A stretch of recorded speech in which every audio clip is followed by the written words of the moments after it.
Greetings from Brother Stephen. I'm a disciple and witness of Jesus Christ. To all the inhabitants of the earth, I present to you as a witness this gospel of the kingdom. In this lesson today, titled 30 Pieces of Silver, we will be going over Matthew chapter 26, verses 14 through 16. But before we get into those main subsections of scriptures, we're going to go open this lesson up in the book of Zechariah, chapter 11, verses 10 through 14. This subsection of scripture in the King James Version Bible is known as 30 pieces of silver. Verse 10 says, "And I took my staff." Now this word staff derives from the Hebrew word makel. When you translate that to a modern day English, it just means like a stick. Basically what a shepherd would use when he's herding the flock. To give you a little bit more information about the staff so you can understand what it's talking about, we're going to go to Psalms chapter 89, verses 30 through 34. It says, "If his children forsake my law and walk not in my judgments, if they break my statutes and keep not my commandments, then will I visit their transgressions with the rod." Now this word rod in Psalms 89:32 derives from the Hebrew word shavet, but it still translates to stick. The only difference between the word staff here and the word rod, the word staff is being used in like a parable, because we are considered sheep, and when you correct sheep, you use a staff to correct sheep. But when you are dealing with the natural outside of the parable, when you have children, you correct them with the rod. So again, then will I visit their transgressions with the rod, and their iniquity with stripes. When you go to Hebrews 12:6, it says, "For whom the Lord loved, he chastened, and scourged every son whom he received. Nevertheless, my loving kindness I will not utterly take from him, nor suffer my faithfulness to fail. My covenant will I not break, nor alter the things that is gone out of my lips." So when you get back to Zechariah chapter 11, verse 10, again he says, "And I will take my staff." He's talking about his rod, even beauty. Now the King James Bible called the name of this rod beauty, but when you look this word beauty up in the Hebrew, it derives from the Hebrew word noam. And noam, when you translate that to English, it is not beauty, but delightfulness or delight. And if you go to Proverbs chapter 3, verses 12, it says, "From whom Jehovah loved, he correct, even as a father the son in whom he delights." So the name of the staff that he's going to discipline the flock with, he named this staff Delight. And the scriptures say, "And he cut it asunder." This means he cut it into two rods, "that I might break my covenant which I had made with all my people." So the breaking of the rod describes the breaking of a covenant.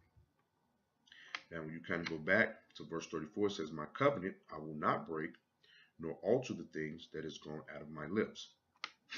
So the reason he's separating these rods is because with one rod, he's not going to break or alter his covenant that is going out. But with the other rod, it represents a rod that he will discipline people with, but these people that he's going to discipline are separated because they has broke his covenant. He's going to break the covenant with them. When you go to Zechariah chapter 11, verse 7, to talk a little bit more about this rod, it says, "And I will feed the flock of slaughter."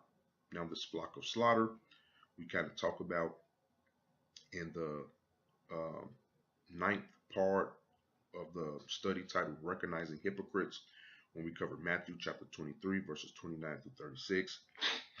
If you go to Psalms 44 and 22, it says, "Yes, for your sake are we killed all the day long. We are counted as sheep for the slaughter. So these are talking about God's chosen people who's going to be persecuted for righteousness' sake. Then it says in Zechariah 11:7, even you, O poor of the flock. Now this word poor, the word that this word poor comes from in the Hebrew, it means more like ratchet. So it's not referring to poor in spirit, but it's referring to ratchet, the poor of the flock, the no good flock.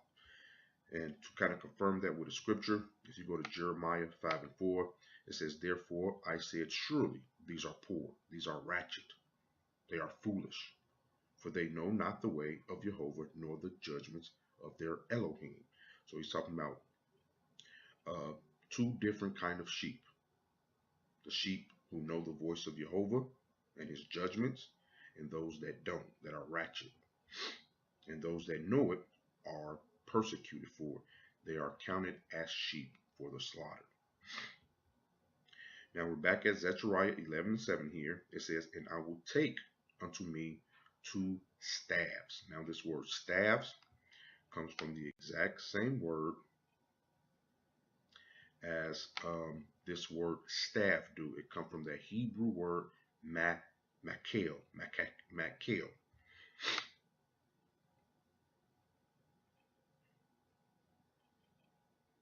So he's saying he's going to take unto me two rods. So he's going to take his staff and make it into two rods.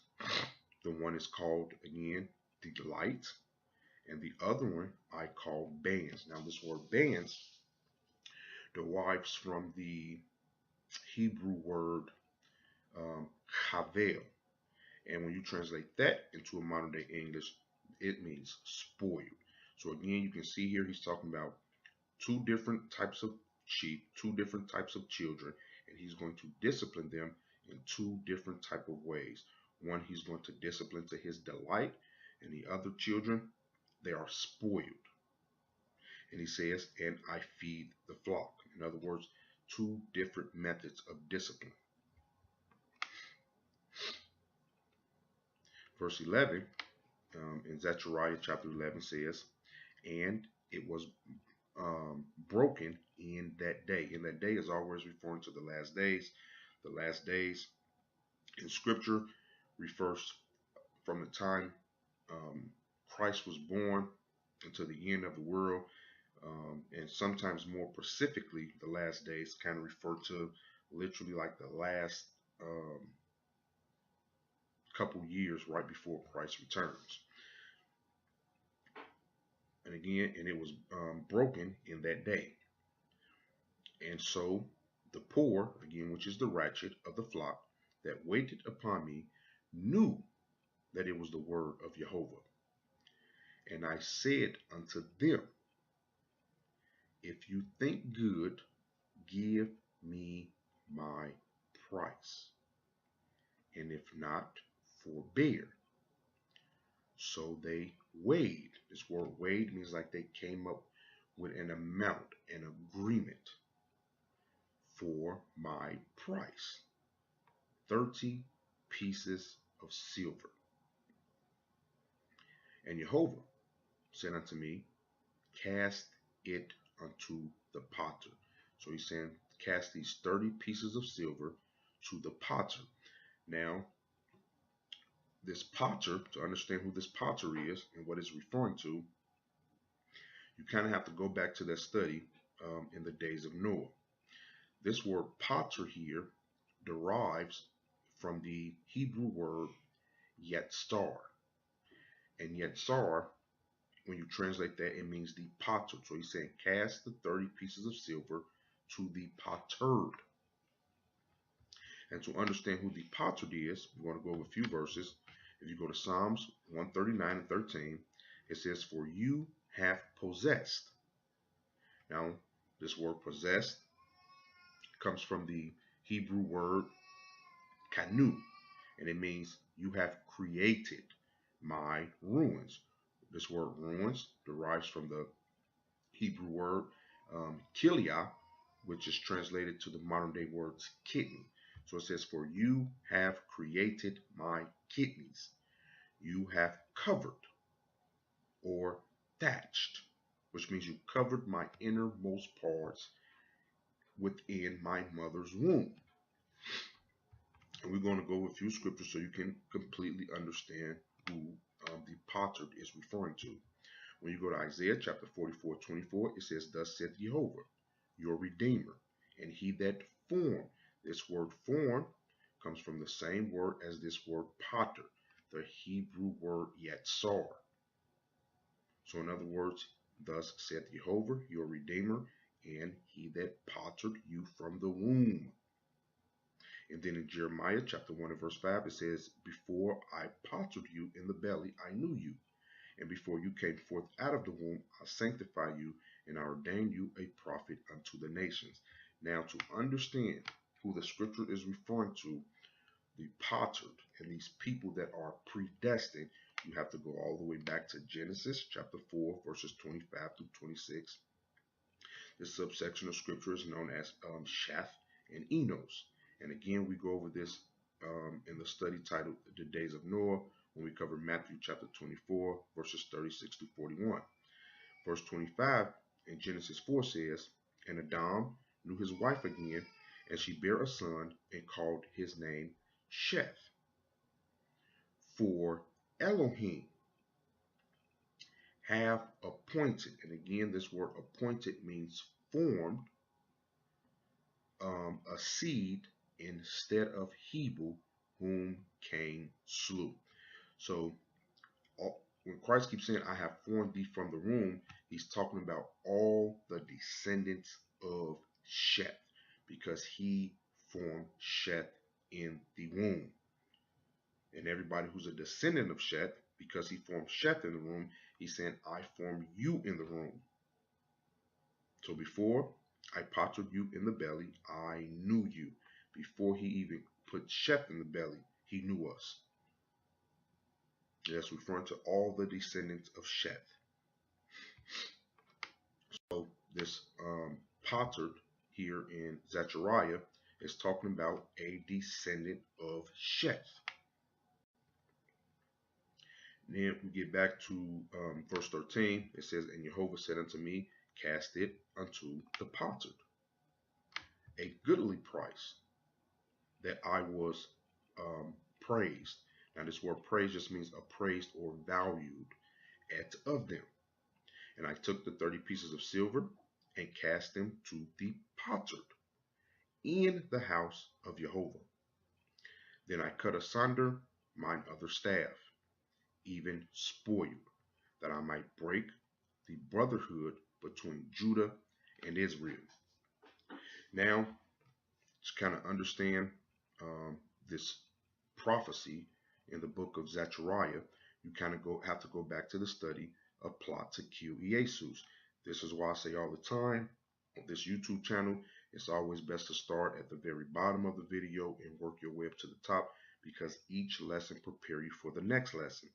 In the study titled A Plot to Kill Jesus, we talked about the name of Judas and how it means the same as Judah in the Old Testament.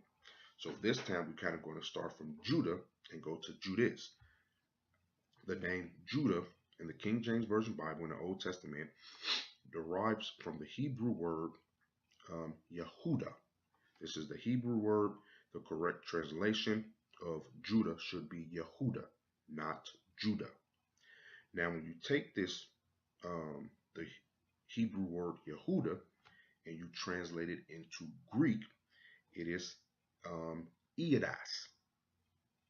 And Eodas is where they get the name Judas from.